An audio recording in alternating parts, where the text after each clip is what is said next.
Hey everybody, welcome back to Across the Grooves, though we're in Saint-Michel.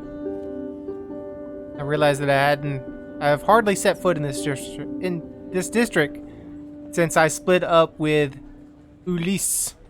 I'm pretty sure that I've actually come to find out that that's how you pronounce it, Ulysse. Let's go with Ulysse. The corner that Mark shared with Ulysse is in a little semi-pedestrian street on a corner. I used to come by here almost every day after my college classes a few years ago. When I push the door open, I'm assailed by the characteristic odor of old records, similar yet distinct from the smell of old books. The big speakers fixed to the ceiling blare out a strident fuzz guitar solo at a volume theoretically much too high for a business establishment. I'd be incapable of saying whether it was some obscure 70s garage band or post-rock movement contemporaries trying to imitate their elders. Mark is reading the sleeve with interest. Only when I reach the other side of the counter does he deign to look up. He smiles at me, then murmurs something incomprehensible in the din. I gesture to him that I can't hear anything, pointing to my ears. He flaps his hand at me to wait, then turns the volume on his amp down to something better adapted to conversation. I was saying, they're a local band. Pretty powerful, huh? I've signed them for an EP. I just got the pressing. What's amazing with Mark is that even if we hadn't seen each other for probably over a year, he behaves as if we spent yesterday evening together. Hello, Mark. Are you okay? Everything's cool, thanks. And you? What brings you down here? Have you heard from Ulysse lately? No. Mark seems a little surprised at the question. Now that you mention it, it's been an age. Last I heard, he was in Paris. But when I say last, that was 6 months ago. I called him for a customer who was looking for Magma Originals. After it's true, we've kind of lost contact since. Mark breaks off. I guess that in some way he must blame me a little for what happened between Ulysse and me, seeing as how our breakup also cost him his business partner. Anyway, so no news of Ulysse lately. But why do you ask? I'm worried about him, or he sent me a record. We're gonna be straight. He sent me a record. I decided to get straight to the point. He sent me a record. A record? Yes, no note, no explanation, no return address, nothing. Just a vinyl record in a package. To tell the truth, the only clue that told me that it came from him was his handwriting for the address. Mark watches me with an odd intensity. Did I spark his interest when I mentioned the record? Or is it something else? Concern? Or fear? Can you describe the record to me? I can do better than that. I'm about to fish the record out of my bag when Mark gestures me to stop. I realize you brought it with you. He hails someone who's rummaging in the reggae/Afrobeat box behind me. Hey, sir. His target turns with an air of feigned innocence. He's a guy in his 50s. He wears a black leather biker jacket and snug matching pants. His hair, which is slicked back rockabilly style, is, considering his age, the improbable uniform black of a bottle of hair dye. Can I help you? The guy grumbles in discontent, shakes his head, and saunters towards the exit. Is he a thief? Is he shoplifting? Mark waits for the closing door to ring the bell hanging above it before continuing. Or did he just want that guy to leave? Did that guy follow you by any chance? Follow me? Yeah, follow you. How should I put it? Have you had the feeling that you've been watched since you received the record? That's ridiculous. Yes, I've had that feeling. I don't remember. It's been a little while since I played last. I'm gonna go. Did we though? Because we kind of rushed back into our apartment. There was that scene where we kind of like rushed back and we locked the door behind us after seeing Jean-Baptiste and avoiding him. So yes, I think I have had that feeling. Yes, I had the feeling of being followed yesterday evening on my way home. But well, I figured I was being paranoid. Why would someone tail me? And anyway, why would you suspect that guy especially? Mark can't repress a smile. Two things. An old rockabilly who I don't know in my shop. They're an endangered species. I guarantee they all come in here, no exceptions. At least once a week, for a coffee or a beer. They never buy anything, but they're cool and they have always got amazing stories to tell. Okay, that seems like a bit of a stretch, but never mind. And a guy in leather and boots going through the Afrobeat box for 10 minutes? If that's not suspicious. I burst out laughing. Okay, that is very suspicious. You're right. Mark leans over the counter to check who is actually in his shop. There's a couple of students giggling in the depths of the shop, and a guy meticulously comparing the covers of 2 copies of Frank Zappa's Hot Rats, the headphones of the open access turntable clamped over his ears. Okay, the coast's clear. I slip the record from my bag and place it on the counter. It's a 45, white label. A test pressing? No scribe number in the groove. One of the 2 sides is a mirror side. Mark smiles. I'm like, dang, this lady knows her records. You haven't forgotten the jargon, then.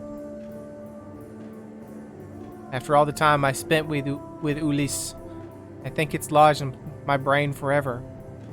You can put it away. I know what it is. Really? It's not a white label. It's an acetate. A single copy. That's why there's no matrix number. I put the record back in my bag.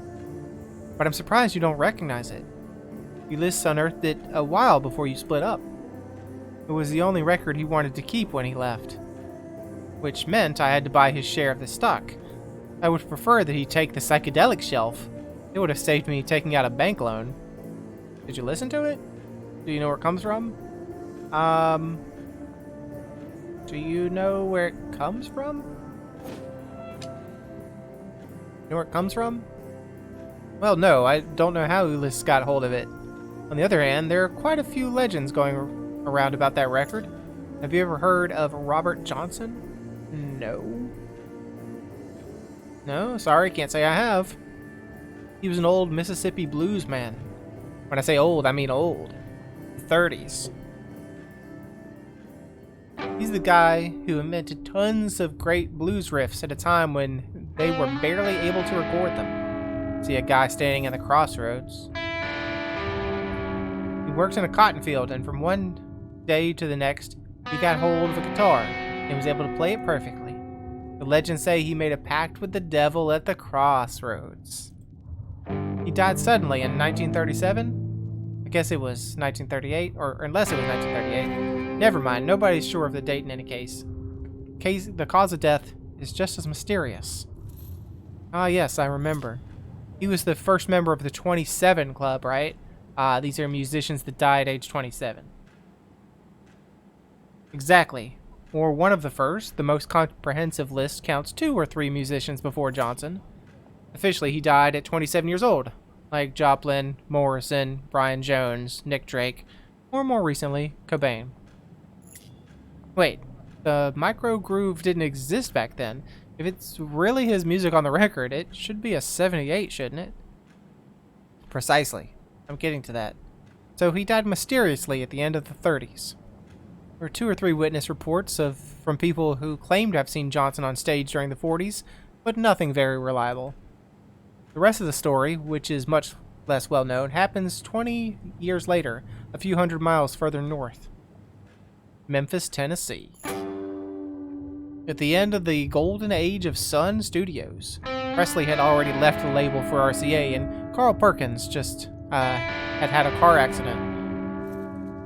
And it was then that we rediscovered, for the first time, the recordings of Robert Johnson. Of course, all the producers of the era already knew them. With the rock and roll boom, there was a huge systematic appropriation of black music by white musicians. It wasn't the first time it happened, and unfortunately, it wouldn't be the last. And Johnson's repertoire was a gold mine waiting to be plundered. Not just the blacks either. Did you know that Link Wray was Amerindian? American Indian? When you think of the major contributions of a track like Rumble to the history of rock, look, we're getting a little off topic here, Mark. I can feel Mark starting to ramble, and I intervene to get him back on subject. So, Sun Studios then? Ah, yes, sorry, I'm getting off the point. So, then, this old black guy with a guitar knocks on the studio door. The guy is kind of strange, but he insists to the receptionist that he wants to see the producer. It's late. There's hardly anyone left in the office, and she can't get rid of him. Finally, she calls Sam Phillips, the boss, who stayed to work late that day. Sam Phillips arrives, asks what's going on, and the guy introduces himself. Hello, I'm Robert Johnson. I've come to record a track. And that's where this record comes from? Absolutely. You okay? I'm not boring you, am I? You know what I'm like. I can go on for hours. Shall I tell you the rest? Yes, please. Tell me the rest. With pleasure.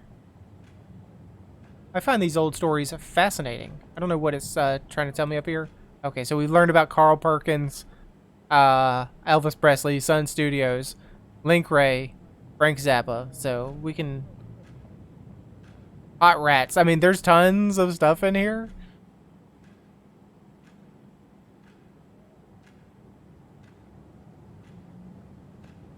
Okay, so Phillips finds himself in the lobby of Sun Records with a filthy old black guy who claims to be Robert Johnson. First, he asks him to come back tomorrow, but Johnson won't listen. He needs to record, and he needs to record right now. He'd have the hounds of hell on his trail. Satan would come to reclaim his soul. You get the picture. Phillips knew Johnson's story. He'd heard his records, and he was, above all, a businessman. The person sitting opposite him was clearly pretty unstable, psychologically, but where was the risk in putting him in a booth to record a few tracks? They scribbled down a contract. Johnson is taken to a studio.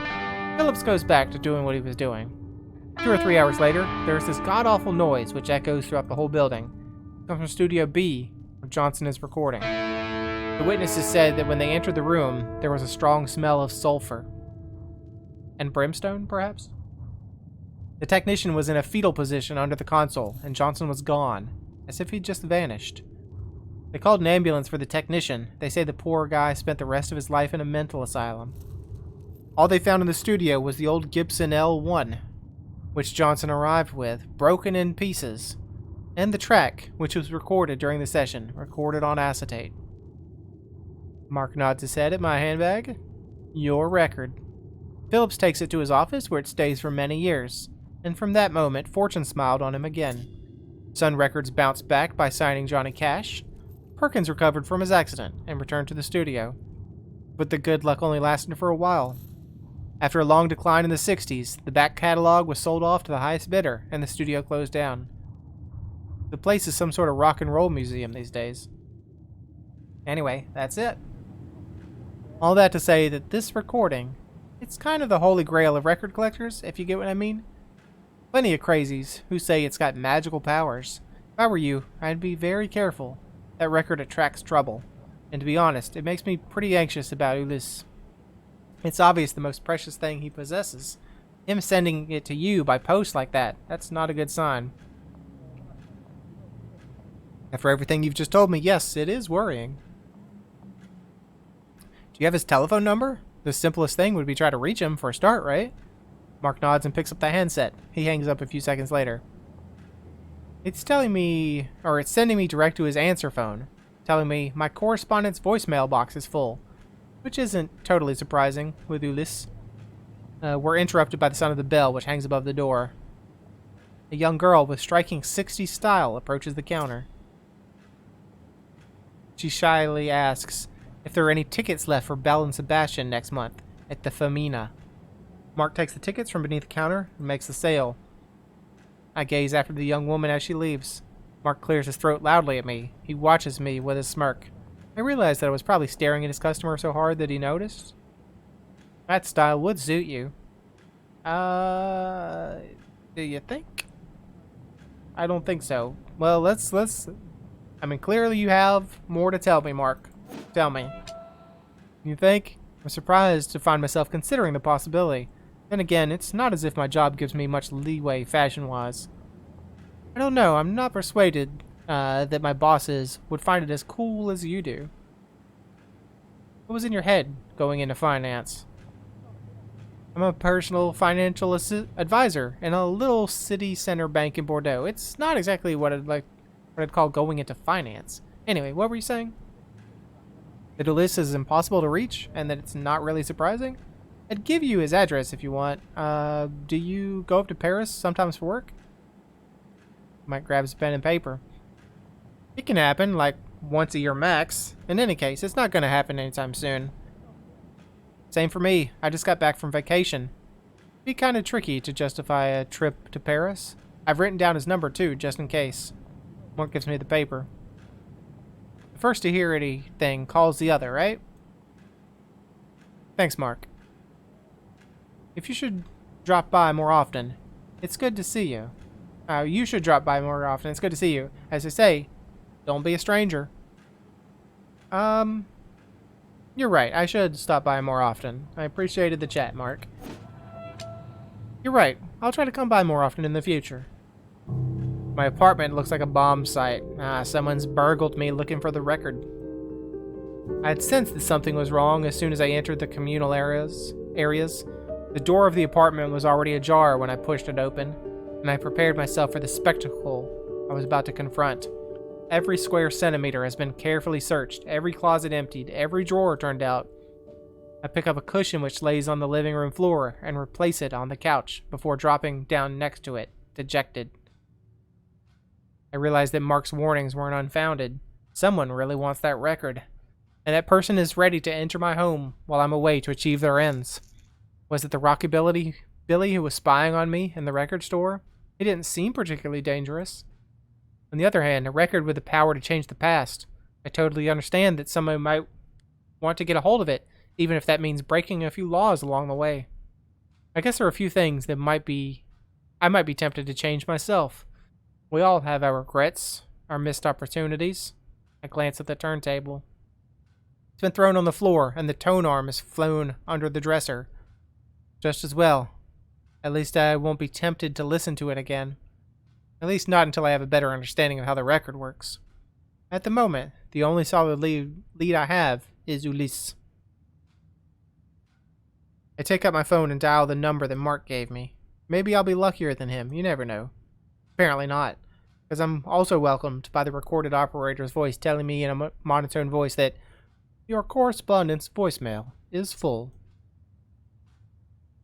Beneath the number, there's an address, and Sanwin. I don't know how to pronounce that. We're just going to say that. I know what I have to do. I begin by calling a locksmith to come and repair my door while I drag my suitcase from the top of the closet. Next, I try to call my boss, the bank manager, but he's already switched off his work phone for the night. Damn. I'll have to drop in at the bank tomorrow to let him know I'm going. I spend the evening tidying up the apartment. The next day, my boss is understanding but firm and insists that I transfer all my ongoing files to my colleagues. In the end, I only managed to catch the train to Paris at the end of the afternoon. Chapter 2. Paris. I mean, I'm just gonna keep calling it Paris, even though I'm saying everything else like in a English pronunciation. But we'll just say Paris. It's easier for me to do. A ray of light seeping between the curtains wakes me. It was 11 p.m. when I reached Montparnasse last night, and I checked into the first little hotel I'd stumbled on. When I left the station, I checked the time, 11 o'clock. I haven't slept this late for years. Of course, after recent events, sleep hadn't exactly come easy. My window looks out over Boulevard Raspail and gives me a superb view of Paris in a downpour. Perfect weather for my trip to the flea markets of Saint-Ouen in search of Ulysse. I consider taking the record with me, but decide that it's probably more secure in the safe in my room. As the rain lets up a little, I walk to a local brasserie that I used to go to occasionally as a student. Usually when I come to Paris, it's just a quick return trip to the head office of the bank I work for in La Défense. It's pleasant to be able to enjoy the capital without the constant stress, even if I'm not exactly on vacation. Maybe it's a matter of context, I don't know. But I think to myself that this could be a great opportunity to hook up with some of my old college friends. I sit on the terrace under the awning, light a cigarette, and order a croque monsieur and a coffee. I mentally catalog my old friends and realize that those I haven't lost track of have, like me, moved out of the provinces. Of course, there's my old pal, Frank Duval. Last I heard, he still lives here. I could call him, see if he wants to meet up for a drink. You know what, let's call Frank. I tell myself that a bit of moral support wouldn't hurt. Frank and I have known each other for so long, and I feel a little ashamed of myself for not catching up with him more often. This is the time to fix that. I grab my phone and dial his number. He tells me he'd love to see me, and we agree on a meeting place for a drink later in the evening. I look forward to it happily. I finish my croque monsieur. I know I'm just butchering that pronunciation.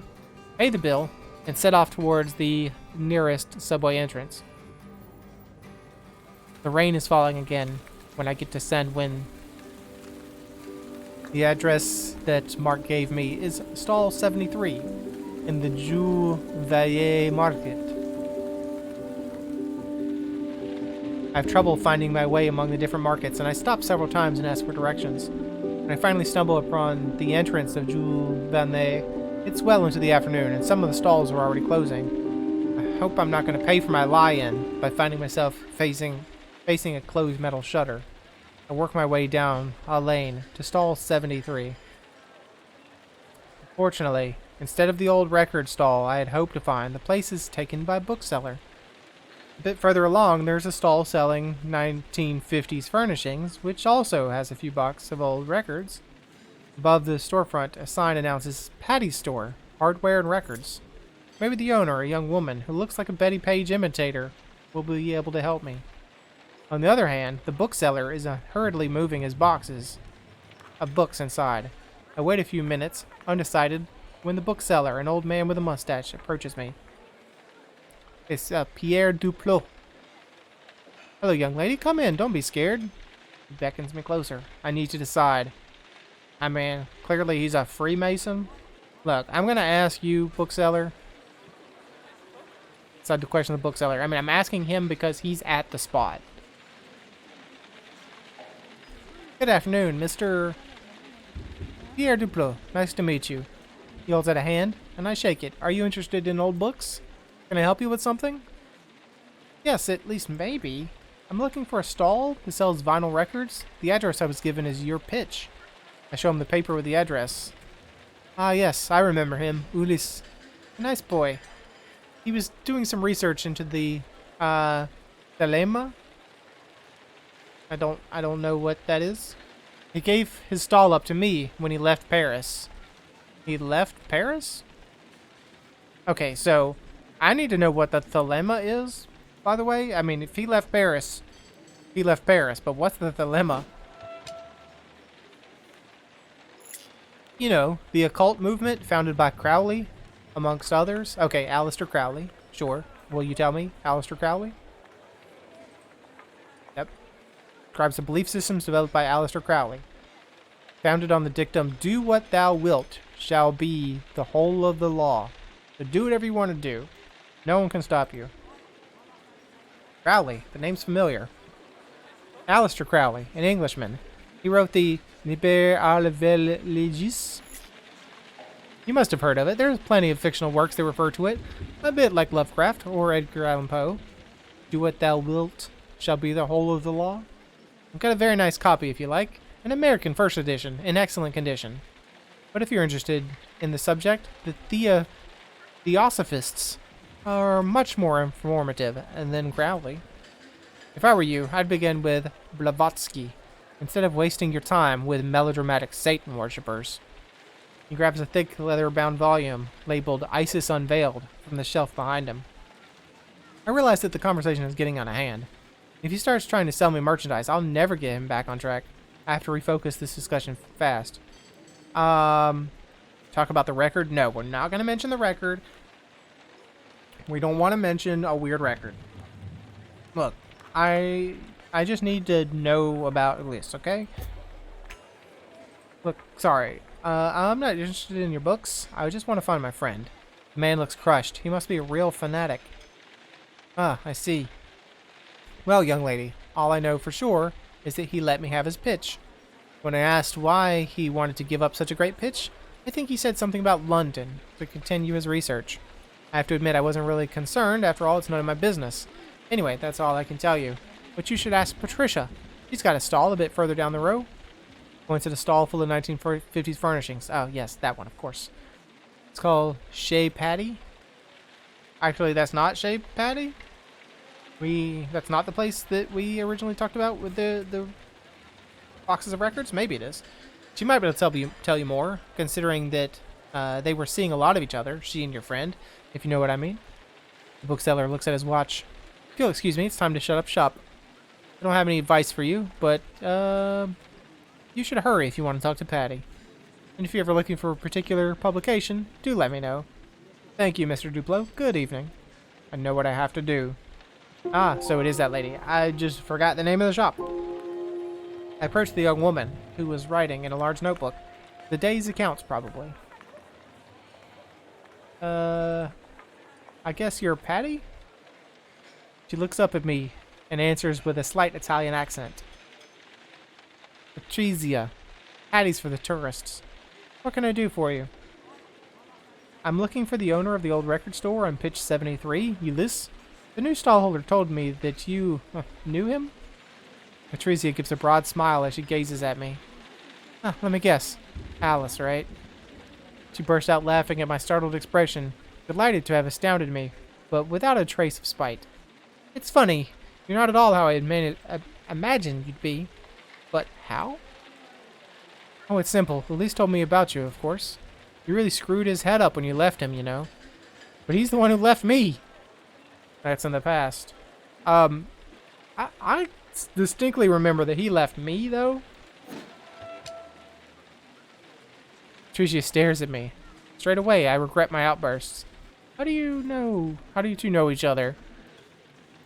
He took stall 73 about, what, 3 or 4 years ago? It was just next door and seemed so nice. I went over to say hello, and we became friends. Something tells me they were more than just friends. I'm reluctant to ask her. Ask if they had a fling? Not my business. Don't ask. I decide that I prefer not to know, but I suppose my agitation must be obvious. Tricia snorts with laughter again. The situation seems to amuse her enormously, yet there's no hostility, not hospitality. There is hospitality. She's talking to me. There's no hostility, no spite. Just a disarming honesty paired with a certain audacity. Yes, we were having sex, your man and I. He even lived at my place for a while when he first arrived in Paris. But it didn't work out. Tricia heaves a theatrical sigh. Intensely Italian. No. But it had nothing to do with you, my dear.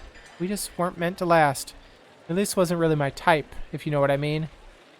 Tricia gives me a knowing smile and continues talking before I've really had the chance to figure out what she's trying to tell me.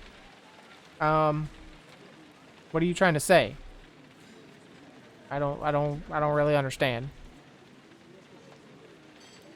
And I have to say that his hippie music got on my nerves pretty quickly. Let me guess, you're more of a Cramps or Meteors type of girl, right? Exactly.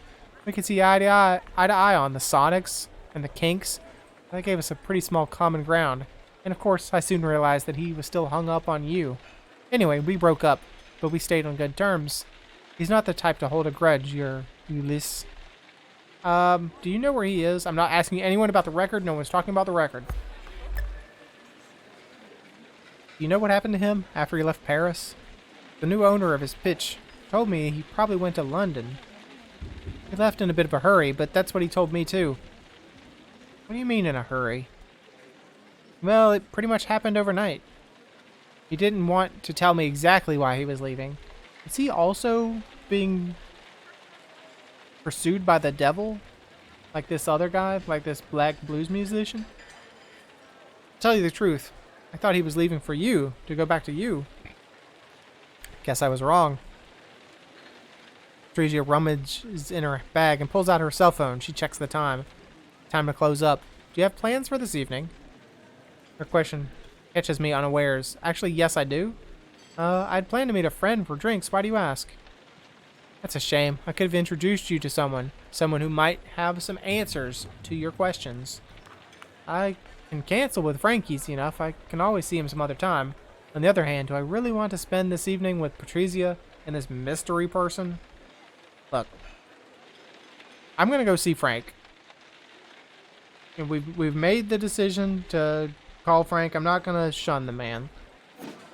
I can't bring myself to stand Frank up. Kind of you, but I can't this evening. And I already know where I should look next. Something tells me I'll be buying a ticket to London very soon. Patrizia looks disappointed. Oh, fine, no problem. It's your decision. Drop me a line if you're back in Paris. I will. Thanks for all your help. I'm in a bar on the left bank. The place stretches into a long, vaulted cellar. The notes of a baby grand piano tinkle from a corner. The pianist plays a selection of old jazz standards, trying to play with Oscar Peterson like... I guess it should be Peterson? Peterson? Like finesse. I had time to stop at the hotel and take a shower before jumping on the subway. Frank's always punctual. He won't be long. And just then, as my gin and tonic arrives, I felt a hand on my shoulder. Hey, Al. We hug. It's always good to see Frank. We've been friends since we were kids. We managed to stay in touch when he left on a carpentry apprenticeship, and I continued my studies. I feel a bit guilty for not catching up with him for so long. Frank is all smiles, but I can tell there's something bothering him. He's even more disheveled than usual, with shadows under his eyes. I'm about to ask how he's doing, but he beats me to it. So tell me, what brings you to the City of Lights? High finance Congress? Some dough to stash for the wine-making mafia? No. Nothing like that. Get this, I'm looking for my ex, Ulysse, you remember? The record guy? Didn't you break up like 2 or 3 years ago? Look, yes. But that's kind of not the point. We're not here to talk about Ulysse. We're here to talk about you, Frank. Let's be evasive. We're not going to give him the details. Let's be evasive. Yeah, but let's just say I had some news recently that makes me think he's in trouble. So I jumped on a train to try and find him. Hell, I hope it's nothing too serious. Did you manage to find him? No, he's not in Paris anymore. Next stop, London. Christ, sounds like you're on a real scavenger hunt. Then again, I never hid that I thought Ulysse was great. Oh, you also liked Ulysse? Good for you. Good for you, Frank. I never understood why you guys split. Maybe this is the moment to rekindle an old flame. If I'm right, that was your last serious relationship, wasn't it? I realized that Frank, too, has no recollection of Jean-Baptiste, even though they'd met several times in Paris, Bordeaux. We'd spent several weekends together with Frank and his girlfriend Daphne, and they got along pretty well, he and Jean-Baptiste. I decided to stay evasive. I don't really know how to explain to my childhood friend that Ulysse had sent me a record, which had changed my past when I listened to it. Look, let's not get ahead of ourselves, huh? First, I'm going to try to find Ulysse, and make sure that he's alright before even thinking about rekindling an old flame. So, hold on, wait a minute. So we have Ulysse and Alice. We have Alice and Ulysse. They're very similar names. At least the way I choose to pronounce them. But don't build your hopes up. The chances of us getting back together are pretty slim. I knew Ulysse was the perfect excuse to drink good whiskey and sit up listening to music till 5 o'clock in the morning without getting yelled at. But I can't promise you that you'll get your alibi back anytime soon. Ah, yes. You liked Ulysse because you just like drinking whiskey and staying up all night. Sure. It's true, we pulled a few good ones, Ulysse and me. Take advantage to change the subject. And you? What's been happening with you since last year? How's Daphne? Let me guess, there's no such person called Daphne? With a lift of his finger, Frank gestures me to wait, finishes the beer that he'd ordered when we arrived, and asks for double scotch. This doesn't look good. Sorry, I need something just a little stronger to talk about it. The last time I saw you, you were the perfect couple, Daphne and you. What happened to... Frank cuts me off before I can finish my sentence. Daphne got pregnant last year. Gulps his whiskey.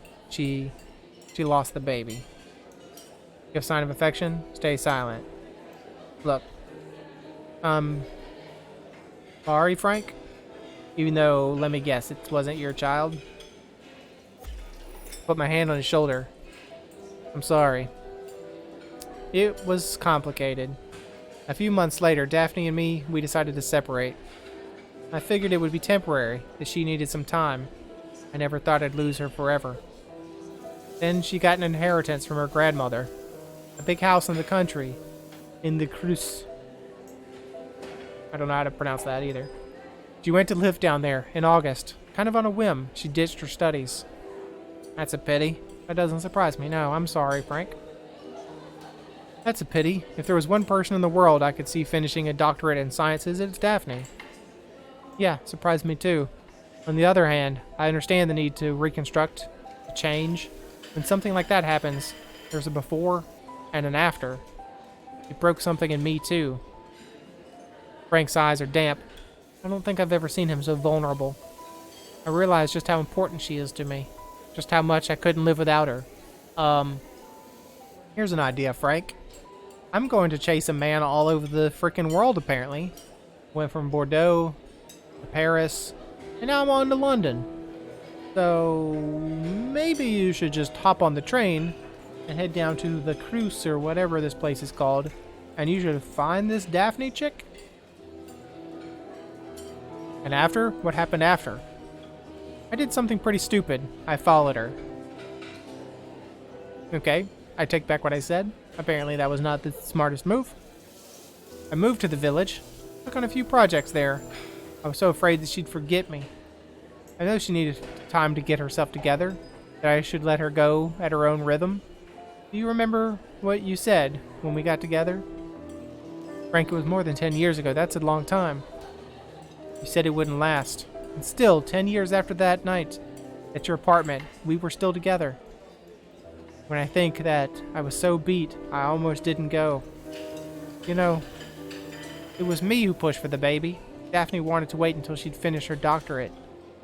It wouldn't have changed anything, or if Daphne agreed to have the baby, it's because she wanted it. Yeah, I mean, you didn't force her hand, dude. Frank, you know it's not Daphne's style to cave in under pressure. If she agreed to have a child with you, it's because she wanted to. Yeah, you're probably right. But that doesn't stop me from feeling guilty. So you left to be with her? How are we getting on? Living together? I'm not sure. Feel like she's moving away from me a little more each day. So you guys are back together, but not? Victor called me to help him on a site. A big job for Bâtiments de France. That's why I'm back in Paris. I said Paris again instead of Paris. And I needed a break to think things over. You know, he'd like us to work together. He's been on at me for a while. He tried to talk me into it again just yesterday. So, do you leave Daphne to go start jobs with this guy? Or do you go back to Daphne? Is that the question? What do you think you'll do then? Frank rummages in his pocket and pulls out a little velvet box, which he places on the bar. I don't need to be a psychic to know what's inside. I'm going back to the Cruz tomorrow. You know how I feel about marriage? Everything I've gone through this year has made me think I'm truly ready to commit to her forever. I've known for years that she's the only woman for me. The child, for me, that was the ultimate commitment. Frank pauses, gazing into space. And I'm going crazy. I need an anchor, you see? It's a good idea. It's a big mistake. Nah, good idea, Frank. You do that. Yes, I get it. It's probably a good idea. At least if you really are anchored. Frank looks lost. He's silent, deep in thought. I don't know, Alice. On one hand, I think to myself that it's a completely stupid idea, that Daphne will probably tell me to go to hell. On the other, I'm crawling the walls. I just want her to let me come back. Look. I mean, at least this way you've got it out in the open. Either it's a thing or it's not a thing. This will give you a definite answer. I want to rebuild our lives together. You know Daphne better than anyone, Frank. Listen to your heart. If you believe Getting down on one knee and asking her to marry you is the best way of making up? Go ahead. That's really the only advice I can give you. Frank nods, murmurs thanks, and throws back the rest of his drink. Anyway, enough about all that. Another round? Points at my glass and adds, same again? Gin and tonic, right? The waiter brings us fresh glasses, and we talk about everything and nothing. The evening goes by without my noticing. We ordered a last drink. It's after midnight when Frank suggests we say goodnight. It's late, and he's got a long road tomorrow. We pay the bill, and we're swallowed up by the Parisian night. As it's only a few minutes' walk between the bar and my hotel, Frank insists on accompanying me. We're recalling old incidents from high school when I start to feel like I'm being watched again. Uh-oh. Frank is gonna get... We're gonna get attacked, and Frank is gonna get hurt. Frank notices and asks me what's wrong. In a low voice, I tell him that I have the feeling we're being followed. Frank, with his usual tact, turns around sharply. You know, I think there's a guy hiding behind that car. Wait. Frank marches up to the car in question. He's about to get shot. Aware that he's been caught, the guy stands up, a nervous smile playing on his lips. It's the old rockabilly, Billy, who was listening in on my conversation with Mark yesterday. Good evening, Eddie Black. Nice to meet you. Frank turns to me. Do you know this clown? No, but he followed me from Bordeaux. I just wanted to... Frank cuts him off straight away. I don't care what you want. You stop following my friend. But... There's no but. This is your only warning. If I catch you following us again, well, I won't be so friendly the next time. Alright, alright. I don't want any trouble, okay? Eddie Black turns around and goes back up the road. I couldn't tell if he was disappointed or annoyed. Do you know what he wants? Look, no. Look, we're not talking about the record. This thing's a curse. I mean, if it gets the devil to come after you, it's a curse. If it can allow us to get together with Ulyss, it's maybe a boon. I don't know. Something tells me this Eddie Black must have something to do with Ulyss, right? That would be the most logical explanation, I guess. Promise you me you'll be careful, okay? If this guy could find you, maybe other people have been able to figure it out too. Fine, I'll be careful, promise. I'll be promise. It's time to end this episode. Can't speak. Okay, come on. I think we've had enough excitement for one day. We set off again towards my hotel. Alright, this is a good time to end as we're on the train to London. So, thanks for joining me. Hope you enjoyed it, and hope to see you again next time.